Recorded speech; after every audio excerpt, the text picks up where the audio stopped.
Welcome to Shofar Blowing 101, a class to teach you everything you need to know about the shofar. Now, you may be sat there thinking, what's he talking about, what's a shofar? Well, first, let me show you some examples.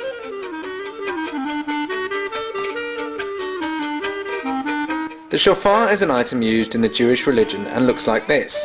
It can be made from the horn of any animal except a cow or calf, but most commonly a ram's horn is used. These two are relatively small and some can be almost a metre in length. The shofar is blown in order to make a very loud noise and is played just like a very simple trumpet, like this.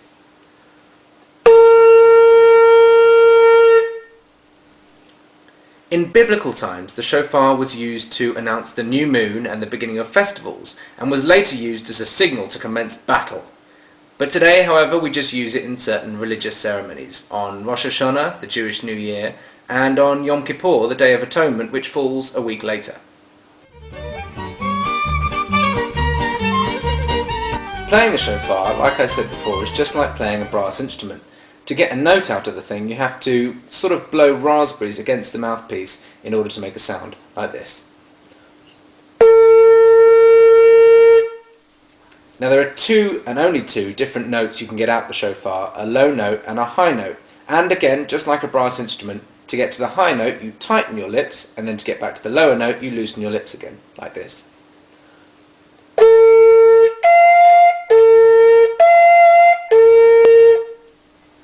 Now, for non-brass instrument players, this can be quite a tricky thing to master, so being able to play the shofar is often seen as quite an impressive skill to have.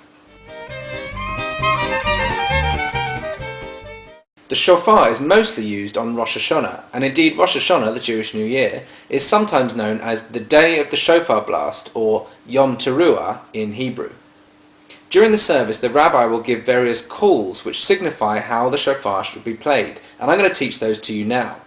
The first of which is called tekiah. Now, tekiah is a long note which is held and then with a high bit at the end. And in musical terms, you can think of the long bit lasting roughly 3 beats. Tekiah.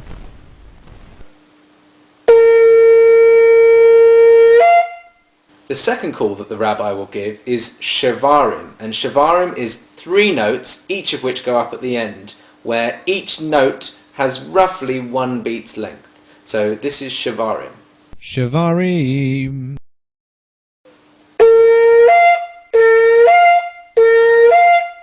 The third call is teruah, and teruah is played as 9 very quick notes, each of which have roughly 1/3 of a beat's length, and then the last note is held slightly longer and it goes up at the end. So this is teruah. Teruah.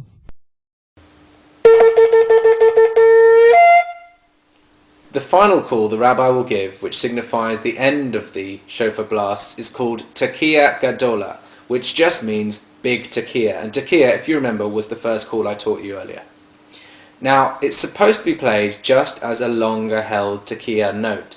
However, in my Jewish community, a tradition has grown up where you hold the note as long as you physically possibly can until you have no more breath and have to stop.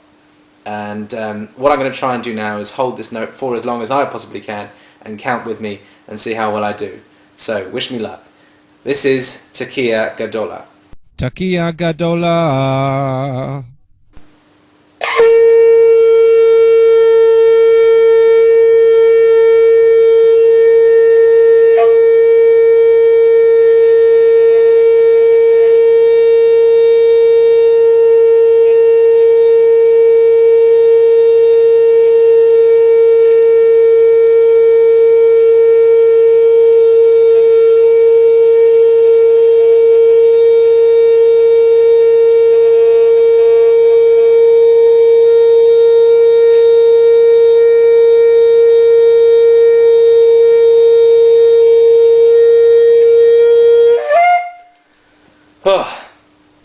I counted about 40 seconds odd. What do you reckon?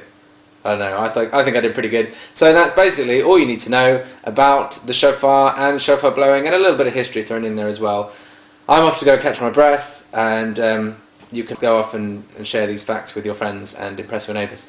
Good, okay, see you later, thanks for watching.